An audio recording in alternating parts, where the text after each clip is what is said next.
네, 안녕하세요. 충남과학기술진흥원장 김광선입니다.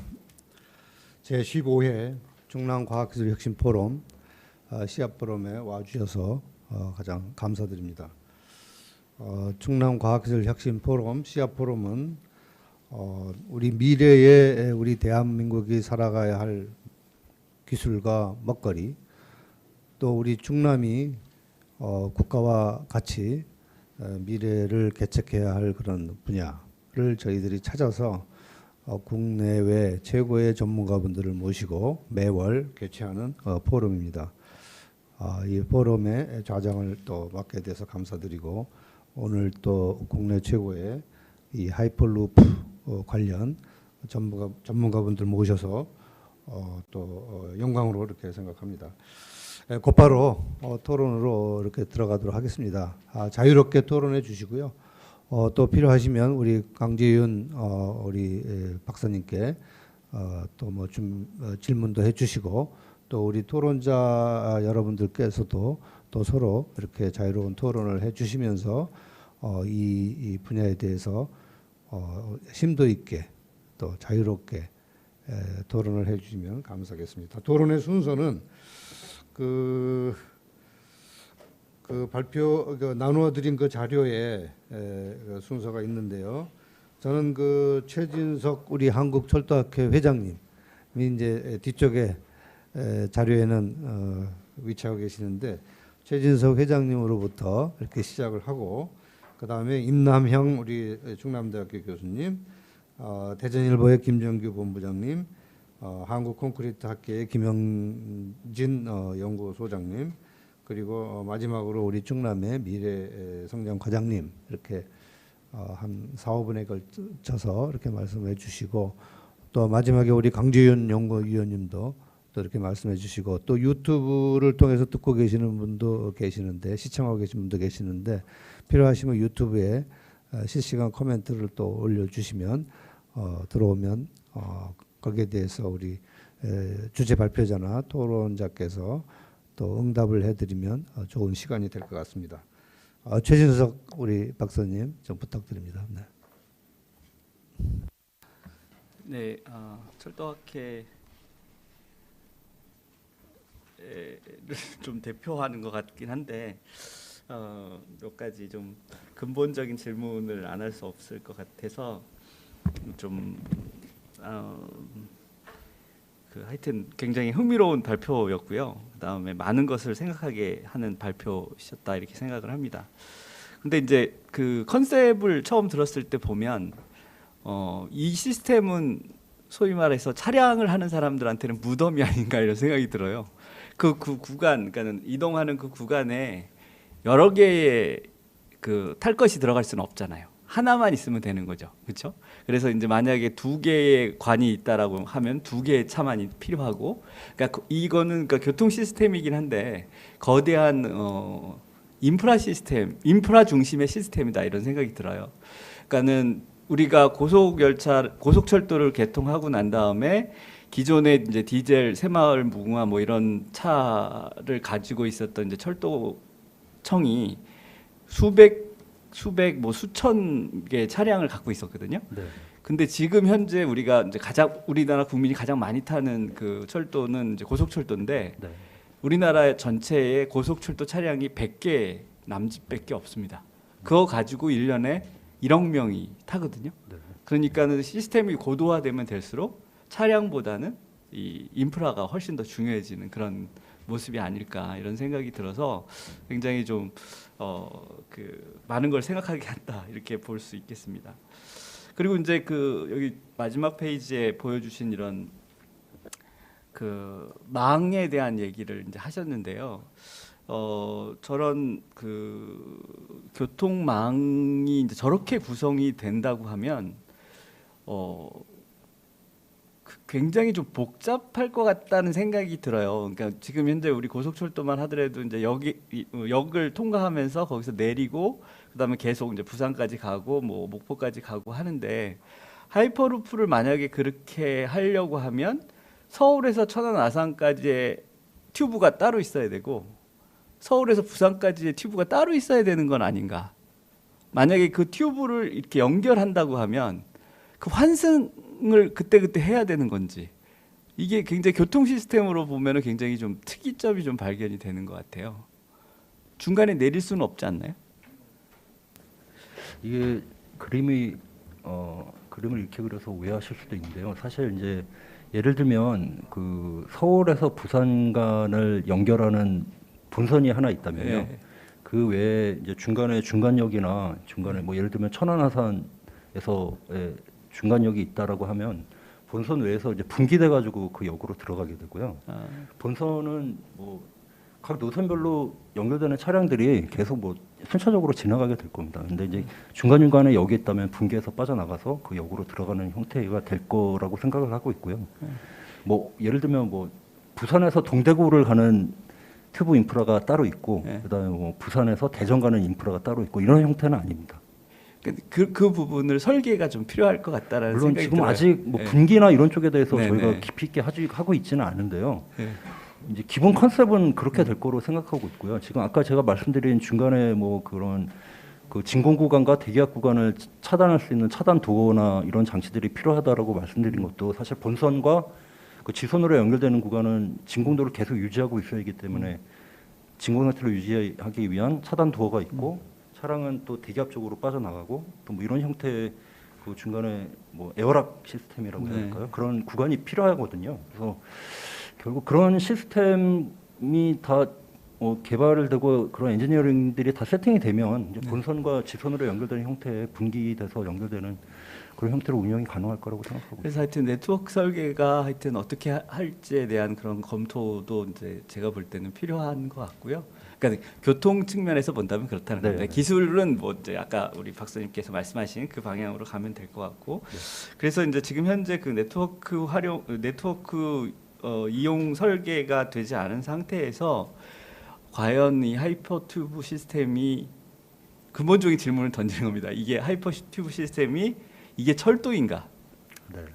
궤도이긴 합니다. 궤도이긴 한데 궤도라는 특성이 같다는 거 이외에는 철도하고 상당히 다른 그런 시스템일 것 같아요. 그리고 사실은 철도가 우리나라에서 21세기에서 부활하게 된 것은 이제 고속철도 때문에 이제 부활하게 됐는데, 그 부활의 또 다른 이유는 뭐냐면 우리나라 도심에 철도가 이미 있었던 거죠. 느린, 그러니까 국민들한테 별로 사랑받지 않았던 철도가 있었고 그 망을 이용해서 고속철도가 다니고, 그리고 시내 중심부까지 이제 철도가 들어가기 때문에 이제 그게 인기가 있었는데, 하이퍼튜브가 과연 철도역 혹은 시내 중심으로 갈 수 있는가? 아까 이제 그 시험 선로를 보여주셨는데 그것도 보면 이렇게 엘리베이티드 하잖아요. 그렇기 때문에 이제 그게 시내까지 들어갈 수 있을까? 뭐 이런 생각이 들어요. 그래서 이제 제가 아까 말씀드린 이 네트워크 설계가 안 됐다는 점, 그 다음에 그 기존의 그 도심으로 연결돼 도심까지 갈 수 있는 그런 체계가 조금 불확실하다는 점에서 철도보다는 아예 그 항공 시스템하고 더 유사한 것 같아서 그런 부분은 굉장히 좀 저한테는 좀 충격적인 어떤 그런 인투이션을 준 것 같아요. 그래서 그런 부분에 대해서 좀 더 검토를 해봐야 될 것 같고, 그래서 하여튼 어쨌든 박사님께서 오늘 발표해 주셔서 저희 교통하는 사람들이 한번 이 시스템을 철도와 같이 운영할 것인지 아니면은 항공과 같이 이용할 것인지 그런 거에 대해서 한번 깊이 생각해 볼 수 있는 좋은 자리였던 것 같습니다. 감사합니다. 네, 감사합니다. 우리 이제 일반인들이 봤을 때, 이 하이퍼루프가 이제 기본적으로 저희가 그 기차, 뭐 고속철도, 고속열차가 있는데 속도를 이제 올리다 보니까 이제 빨리 가고 싶은데 올리다 보니까 시속 300km, 뭐 400km, 500km, 비행기가 이제 800km. 근데 이제 또 공기 저항이 있으면 비행기 떠버리지 않습니까? 공기 저항으로 떠버리고 그 이상으로 올라가려니까 이제 공기를 없애야 되겠다. 그러니까 이제 진공으로 만들어야 되겠다. 그러니까 공기에 의한 저항과 마찰에 의한 저항을 줄이려고 하니까 이제 전기적 자력을 이용해서 부상을 시켜서 이제 진공 상태에서 계속으로 움직여 버리고 이제 그런 상태를 만들어주는 루프. 루프를 지금 얘기하고 있는 거거든요. 그 루프를 이제 만드는데 그 재료는 콘크리트냐, 강철이냐, 강이냐. 근데 지금 우리나라에서 지금 연구한 거는 지금 오늘 발표하신 내용의 핵심은 콘크리트를 가지고 이 강철보다 훨씬 더 효과적인 그런 진공 상태를 유지하고 뭐 이제 그런 철도망을 만들어 나갈 수 있다. 이제 이게 사실은 핵심인 것 같아요. 근데 지금 우리 이제 최진석 박사님 얘기는 이게 완전 이제 공기에서 붕 떠서 그 루프 속에서 루프의 그 철도의 바깥 부분은 진공이지만 사실은 그 속에 사람이 들어가 있으면 대기압 상태란 말이죠. 그러니까 대기압과 진공 상태를 동시에 유지하면서 또 부상하면서 이제 날아가야 되는 굉장히 어려운 그런 기술이 들어가 있는 것 같아요. 그리고 이 철도 이 개념은 기존에 있는 철도 네트워크 망을 사용하지 못하니까 이거 또 다른 망이기 때문에 이 망이 과연 이제 편리하게 도시 속에까지 들어가면서 활용할 수 있느냐 이런 질문 아주 근본적인 문제를 해주셨는데 하여튼 그런 문제도 해결해야 되겠죠, 그죠? 하여튼 많은 그런 좋은 의견 말씀해 주셔서 감사드립니다. 그럼 다음에 또 우리 뭐 계속해서 이제 우리 강지원 박사님 계속 질문하시고 또 나중에 또 답하실 시간 한번 가지시니까 한번 들어보시고 또 얘기를 계속하면 좋을 것 같습니다. 우리 임남영 충남대학교 우리 철도연구소장님 나오셨는데 어떻게 생각하셨는지 예, 말씀해 주시죠. 임남영입니다. 네. 일단 뭐 저희 학교 충남에 있는 국립대 입장에서 충청남도가 이 하이퍼루프 테스트베드에 관심을 가지고 있다는 것에 대해서 감사의 말씀을 일단 드리고요. 또 저는 몰랐어요. 충남이 이 테스트베드에 관심을 가지고 있었는지 몰랐는데 하여튼 감사하다는 말씀을 드리고요. 그래서 보면 뭐 기술적으로는 하이퍼 튜브 시스템이 뭐 충분히 실현이 가능한 것으로 이제 여러 나라에서 이미 판명이 난 기술이고 이제 실용화 면에서 이제 어떤 식으로 해결해 나갈 거냐가 문제인데 이렇게 보면 아직까지 이제 우리 강재현 박사님도 말씀하셨지만 해결 아직 안 된 것들이 있어요. 분기를 어떻게 할 거냐. 그 다음에 실제 사람이 저 환경에서 30분이면 30분은 있을 때 사람이 받는 영향은 과연 어떤 것이냐에 대한 것도 아직은 전 세계적으로 논의를 안 하고 있거든요. 그래서 이제 그런 것들이 이제 차근차근 아마 될 것이고, 제가 이제 그 테스트베드에 이제 관심을 가지고 계시니까 이렇게 보면 이게 재작년에 예타를 신청을 하려다가 예타 사전 점검에서 반려가 된 사업이거든요. 이게 그래서 그때 사전 점검할 때 어떤 말들이 있었냐면 지금 당장 저희 나라에서 이제 나로에 엄청난 돈이 투자가 돼서 이제 성공은 했어요. 그러면 그 많은 돈을 들여도 이제 충분한 가치가 있다라고 보는데 왜냐하면 우리가 개발한 거 우리가 우리나라 땅에서 쏠 수 있다는 말이죠. 검증할 수 있고. 근데 그 당시 어떤 논의가 있었냐면 하이퍼루프는 교통은 선이다. 선이라면 과연 하이퍼루프에 1조 가까운 돈을 들여서 우리나라 국민이 어떠한 혜택을 얼마큼을 받을 수 있느냐. 그러면 실질적으로 뭐 저 교통망도 있지만 현재 고속철도처럼 역을 많이 쓰게 되면 1200km까지 달릴 이유도 없는 것이고 그러다 보니까 그때 같이 심의를 했던 사람들이 자 그렇다면 이 기술은 국내 도메스틱 교통이 아니고 국가 간 연결로 가야 된다. 그렇다면 뭐 중국 노선을 가든 시베리아 노선을 가든 그죠? 가야 되는데 그때 이제 뭐 정확하게 말씀드리면 자 그러면 1조를 들여서 하는데 만약에 중국으로 연결한다라고 했을 때 우리의 하이퍼루프 시스템을 쓸 수 있다라는 보장이 있느냐? 라는 논의가 있었어요. 이게 그래서 그때 예타 사전 점검에서 어떤 논란의 여지가 있었고요.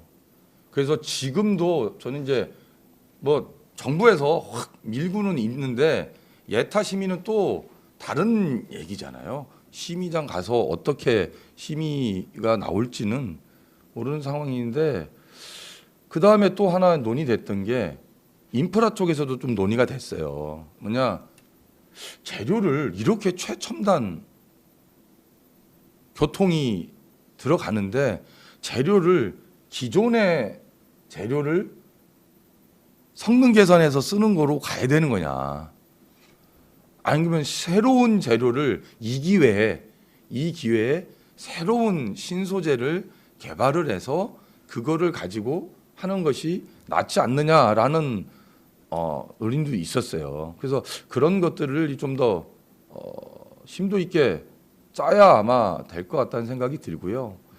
그 다음에 그 충남이 이제 이 시스템에 관심을 가지면서 테스트베드를 이렇게 유치를 해야 되는 거잖아요.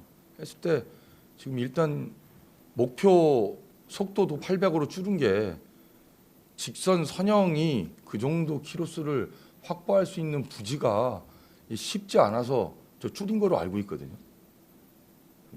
그래서 800으로 하고 부지 길이도 12km로 이렇게 한 거고, 그랬을 때 저는 충남이 나중을 생각해서 12km짜리의 직선 부지를 한다고 해도 거기에 다양한 실험, 뭐 곡선부도 있어야 될 것이고 분기도 해야 되고 해서 좀 더 큰 부지를 제공을 해주는 그런 방안도 전 좋다고 보고, 그 다음에 또 하나는 저쪽 어디요? 충남 당진 뭐 그쪽에서 그 해저 터널로 중국으로 뭐 가는 그런 기획들도 많이 한 거로 알고 있거든요. 그랬을 때 혹시 충남이 도전적으로 정부에서 해결해야 될 이 국가 간 연결했을 때 우리의 하이퍼루프를 쓸 수 있는 그러한 뭐 사전 포석이라고 해야 되나요? 그런 것도 어느 정도 한 상태에서 테스트베드 경쟁에 들어가시면 그런 것도 좀 좋지 않을까라는 생각입니다. 예. 저는 뭐 이렇게 말씀드리겠습니다. 네, 우리 임 교수님 감사합니다. 그 기술적으로는 뭐 큰 문제가 없을 것 같다. 해결될 수 있을 것 같다. 그러나 이제 이거를 실제 운영을 할 때 특히 이제 국가 간의 문제는 그게 아마 표준하고 좀 연결돼야 될 것 같죠. 그죠? 세계적인 표준이 같이 돼서 어느 나라하고도 연결될 때 각 나라에서 개발하고 있던 시스템이 그대로 연결되도록 그렇게 하는 문제가 있고, 그다음에 또 하나는 이제 이 많은 돈이 들어가는데 그거에 대한 물론 이제 연구 방향도 중요하고 그다음에 이제 그에 대한 실용화 관계 이제 이런 것도 중요하다 이런 얘기를 하셨는데, 우리 하여튼 충남도 그렇고 다른 지역도 그렇고 어차피 이게 이제 미래의 기술이니까 뭐 이 기술을 통해서 직접적인 이 실용화도 중요하지만 또 파급 효과도 있을 수도 있고, 그다음에 이제 거기에 참여하는 어떤 기업들에 대한 그런 어떤 지원 뭐 이런 것도 있고, 뭐 그래서 다방면에서 이 미래 기술 분야에 대해서는 충남이 사실은 관심을 많이 갖고 있거든요. 저궤도 위성을 활용한 뭐 UAM이라든가 저희 그 충남이 뭐 항공 분야 하나 에어로스페이스도 있고 그다음에 디스플레이도 있고 뭐 2차 전지도 있고 자동차 또 기업들이 많이 있거든요. 그래서 그런 기업들이 아마 뒷받침하기에는 충분히 있는 것 같아요. 충분히 있는데 어쨌든 이번에 뭐 아마 준비하고 있는 그 테스트베드는 연구용, 테스트용, 또 미래에 또 여러 가지 문제점을 미리 발견해서 해결할 수 있는 그런 방안을 찾기 위한 그런 내용인 것 같으니까 일단은 저희가 참여하는 걸로, 이렇게 우리 도에서 미래 성장과장 나오셨지만 하여튼 그런 방향으로 생각하고 있다. 저는 그렇게 생각하고 있습니다. 하여튼 그 감사드리고 다음에 우리 김정기 본부장님 언론계를 또 항상 대표해서 참석해주고 계시는데 하이퍼루프에 대해서 한번 좀 말씀해 주시죠. 제가 지금 몇 차례 시아 포럼을 참석을 했는데 말은 시아 포럼인데 항상 저 기술 중심이다 보니까 조금 제가 이해를 못하는 부분이라든지 말씀 나누기가 어려운 것들이 너무 많더라고요.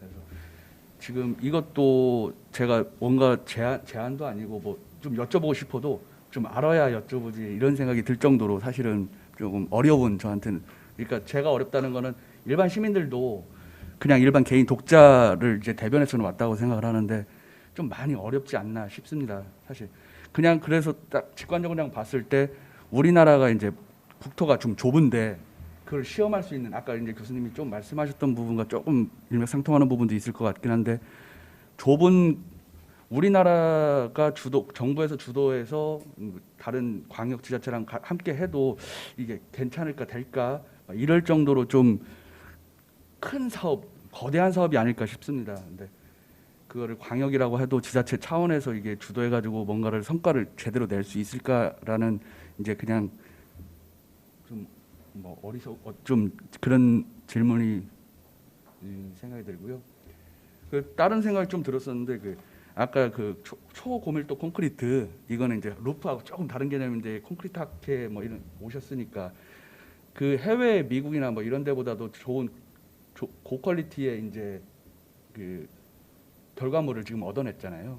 그런 걸 활용해서 오히려 이 부산물일지는 몰라도 어찌됐든 이 루프를 하면서 생긴 그 만든 기술이라든지 결과물을 또 다른 산업화에 좀 연결시켜서 같이 할 수 있는 방법이 없을지 이런 생각이 좀 들었습니다.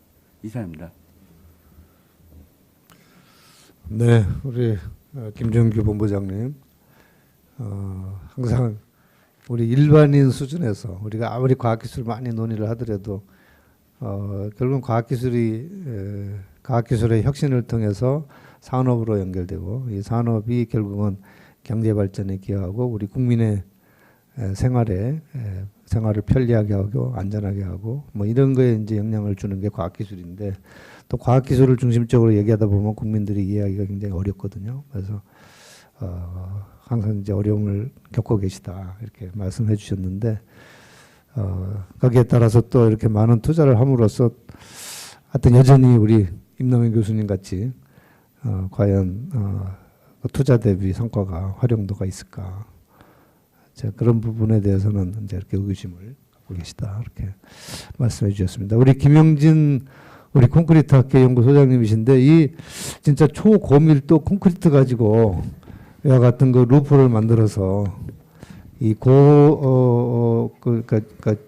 진공도, 아까 진공도를 뭐 100분의 1에서 한 1000분의 1 밖까지 이렇게 낮춰가지고 상당한 시간을 한쪽에서 유지하면서 속에서는 또 사람이 타는 곳은 대기압을 상태로 이렇게 쾌적하게 할 수 있게끔 뭐 그렇게 되는 게 가능한 콘크리트 가능하시다고 했는데 저도 콘크리트 전문가가 아니어가지고 어떻습니까? 그게 지금 우리나라가 그 분야에서는 가장 앞서가고 있는지 아마 한번 겸해서 한번 말씀해 주시죠. 네. 네. 안녕하십니까?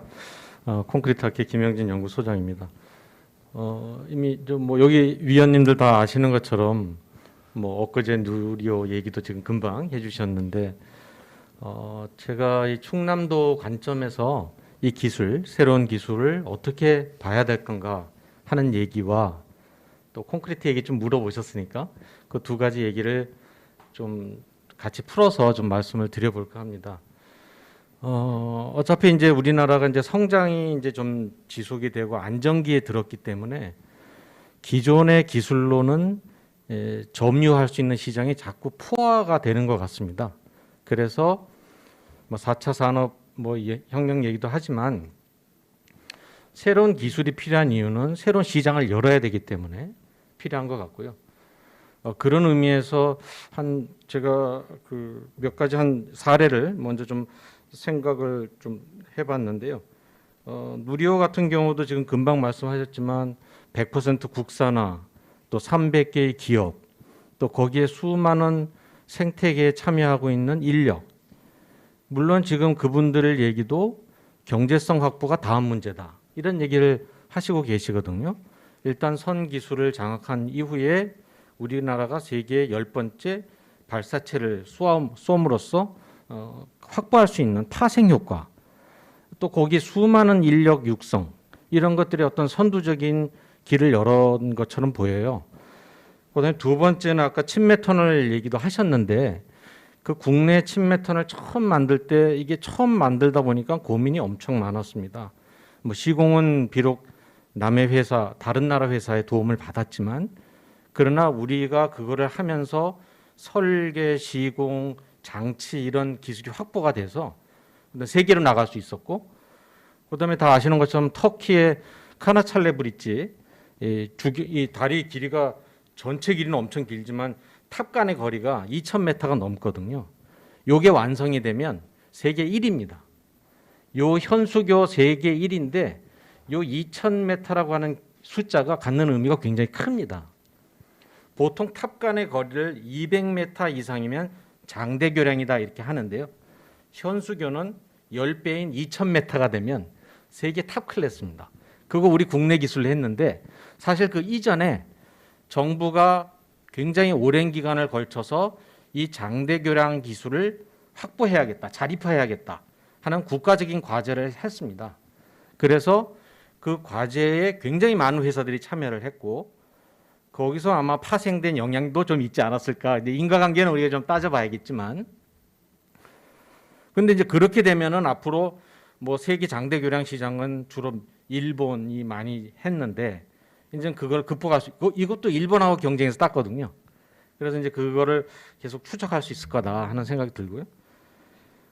세 번째는 그 요즘 탄소 재료, 소부장이라고 많이 하잖아요. 탄소가 여기 사실 우주에서도 탄소가 제일 중요한데, 그 아시는 것처럼 그 2003년에 전주에 기계산업 리서치 센터 해가지고 탄소 윤활 기술원을 처음 이제 만들었어요.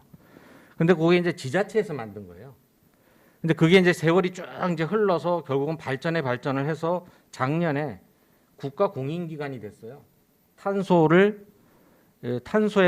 R&D를 허브가 된 거죠. 탄소산업진흥원이 됐는데, 우리 충남이 만일 이 하이퍼 튜브를 중심으로 한 이 파생 산업을 리딩할 수 있는, 아까 그 앞전에 뭐 조감도도 있었는데요. 그게 만들어지면 그게 갖는 물리적인 의미도 중요하지만, 요것을 가지고 아까 조금 전에 발표 자료도 있었습니다만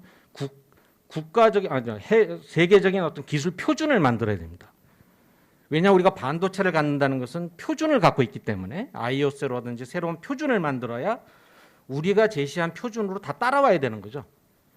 우리가 그 원자력 발전소 수출할 때도 사실은 미국 가서 인허가 받아서 검증 받아서 가져갔거든요. 왜냐하면 미국이 그 표준을 갖고 있기 때문에. 그래서 물리적인 공간도 중요하지만 저 표준이 만들어진다면 충남이 이 세계 모든 나라가 우리한테 찾아와서 저 라인에서 검증을 받고 우리 도장이 찍혀야 이제 설계를 할 수 있는 그런 기술의 허브가 되거든요. 지금 뭐 교수님도 계시지만 충남 인근에 이런 많은 철도 관련 인프라가 갖고 계시니까, 만약 저게 우리가 유치가 된다면 인력이나 또 허브, 인프라, 인증 이런 것으로 나갈 수 있는 것이 될 것 같습니다. 그래서 저는 이 하이퍼 튜브를 우리도 안 해봤는데 어떻게 수출하냐 하기 때문에 800을 목표로 우리가 해보지만, 여기에서 파생되는 이 기술들은 결국은 해외 시장으로, 아까 말씀하셨지만 해외 시장을 갈 수 있는 그런 아마 전초 기지가 되지 않을까 이런 생각이 되고요. 그래서 꼭 이번에 여러 가지 준비를 잘 하셔서 이런 준비가 잘 된다면은 인프라, 인력, 인증 이 세 가지를 우리가 할 수 있는 기회가 되지 않을까 이렇게 생각이 됩니다. 이상입니다. 콘크리트 말씀 잠깐 드리면, 제가 사실 요 기획에 그 인프라 쪽에 기획 그 파트에 그 위원장을 했어요. 그래서 제가 초대해 주신 것 같은데요. 콘크리트 기술은 사실은 뭐 세계 최고의 기술을 지금 KRCT가 갖고 있고, 지금 말씀하신 굉장히 강제를 버금할 만한 그런 기술을 갖고 있고, 요 기술은 우리 잘 아시는 것처럼 울릉도에도 요 콘크리트로 만들어진 호텔이 하나 있죠. UHPC를 만들어진. 거기 철근이 없어요. 그냥 오로지 콘크리트만으로 견뎌주는 그 호텔을 지었는데 그 정도로 이 옛날에 사람이 다 바이브레이팅을 해서 했는데 그거 필요 없이 그냥 채워주기만 하면 물 흐르듯이 채워가지고 콘크리트 완성되는 아마 그 건설기술연구원이야말로 그 세계 탑 클래스의 기술을 갖고 있지 않나 이렇게 생각이 됩니다. 이상입니다. 네, 우리 김영진 연구소장님, 저도 콘크리트의 그 초고밀도 콘크리트가 그렇게 우리나라가 최고인지 잘 몰랐습니다. 죄송합니다, 이걸로는. 그걸 잘 활용을 해서 이렇게 진행을 하면 좋을 것 같고요. 저도 그 콘크리트를 이용한 뭐 오늘 하이퍼루프 인프라가 기본으로 오늘 얘기되고 있는데 사실은 이제 자기부상 열차는 그동안 오랫동안 연구를 했잖아요, 우리가. 그러니까 그 기술이 또 여기에 접목이 되는 거고, 그리고 또 우리가 강한 부분이 이제 제어 부분, 컨트롤 부분, 또 컴퓨터, ICT 부분이 또 우리가 굉장히 강하니까 그런 ICT 부분과 잘 연결시켜서 아까 우리 임남영 교수님 말씀하신 대로 기술적으로는 상당히 우리나라가 굉장히 앞서 있고 뒷받침돼 있다. 그러나 이제 우리 최진석 회장님 말씀하신 대로 이제 이 네트워크망이 실제 활용할 수 있을 정도로 기술이 뒷받침이 되는가, 또 제도가 뒷받침이 되는가, 또 그거에 대한 인력들이 충분히 공급될 수 있는가, 이런 것들은 좀 우리가 계속해서 논의를 하고 찾아가야 될 부분이 아닌가, 저도 그렇게 생각을 합니다. 우리 그 충청남도의 김범수 미래성장과장님 저랑 같이 우리 충남의 미래를 많이 고민하고 계시는데, 특히 제도적인 면과 정책적인 지원을 우리 도에서 적극적으로 많이 하고 계시는데, 사실은 이 그 하이퍼루프 이 초고속 자기부상이면서 이제 진공 상태 이런 열차를 저희도 저희 지역에서도 그렇게 생각을 못했거든요.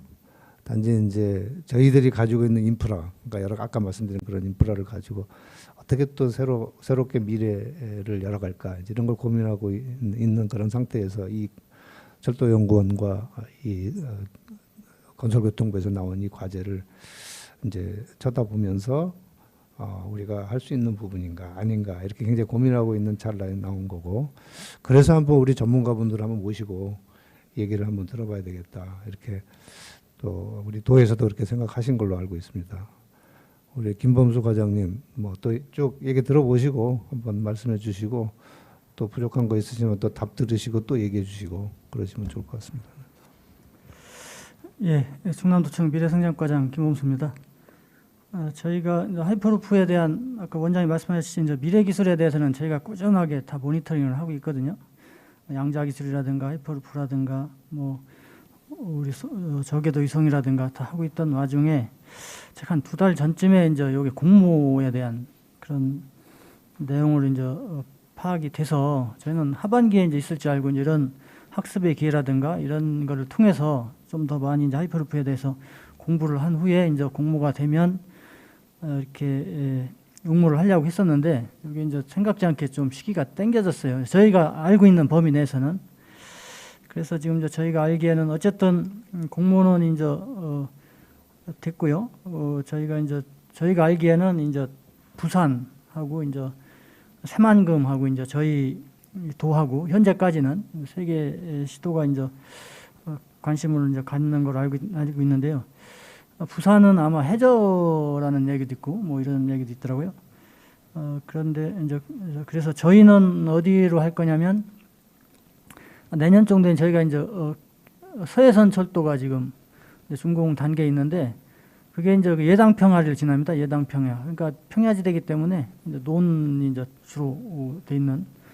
그래서 저희는 이제 그 삽교역을 기점으로 해서 내포 신도시 삽교역을 기점으로 해서 이제 저희가 뭐 부지는 충분하거든요. 그랬을 때 어쨌든 이 공모에 있어서 어떤 입지적인 특성이 좀 있는가? 아까 이제 뭐 여러 가지 기술적인 특성에 대해서는 뭐 그거는 뭐 이제 전문가 분들이 하실 사항이고 저희는 이제 공모를 해야 되기 때문에 어떤 입지적인 특성이 뭐가 있는지 제가 그냥 얼핏 생각하기에는 일단 아무래도 평야지대면 좋을 것 같거든요. 한 12km가 이제 계속 이렇게 평평하게 이제 가면 좋을 것 같다는 생각.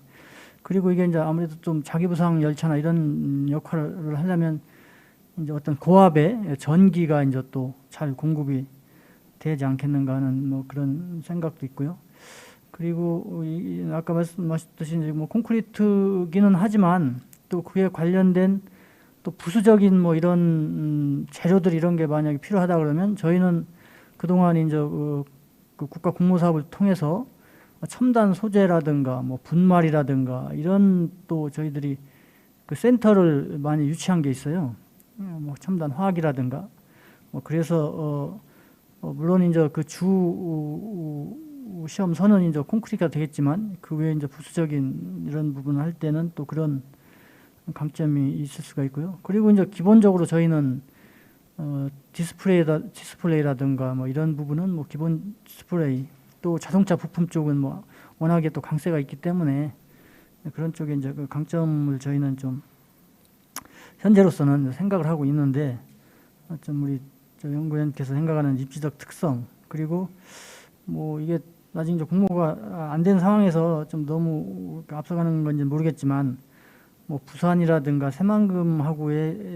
새만금하고 이렇게 만약 경쟁했을 때 저희도의 어떤 강점과 약점은 뭐가 있는지 어쨌든 저는 뭐 저희는 이 공모가 된 이상에서는 선정이 되는 것이 그래도 지상 최대의 또 목표이기 때문에 좀 그런 부분에 대해서 말씀을 좀 해주시고요. 그리고 아무리 또 요즘은 좋은 공모라고 해도 이게 또 주민 민원이 끼면은 이게 상당한 그 사업 추진에 어려움이 있거든요.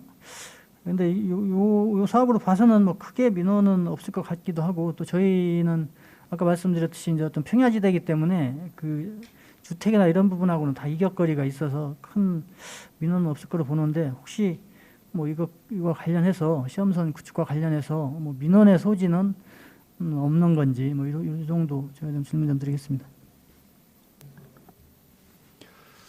그 혹시 우리 강지훈 박사님 뭐 공개할 수 있는 범위 내에서 한번 이렇게 한번 말씀해 주시고요. 꼭 뭐 별도로 또 뭐 얘기해 주실 수 있으면 얘기해 주시고 혹시 강재훈 박사님 말씀하시기 전에 혹시 또 추가적인 혹시 뭐 꼭 들어야 될 질문 있으십니까?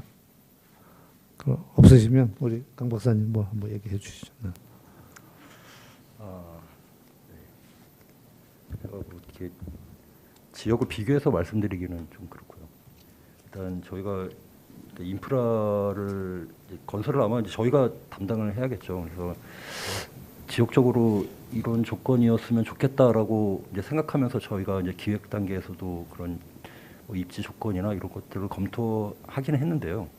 기본적으로는 말씀드린 대로 직선 형태 개활지면 가장 좋습니다. 뭐 지금 평야 지역 고려하고 계시다고 하셔서 그렇게 뭐 주변에 인가가 뭐 인접해 있지 않은 평야 지역이라면은 일단 지역적으로는 굉장히 좋은 조건이라고 생각이 들고요.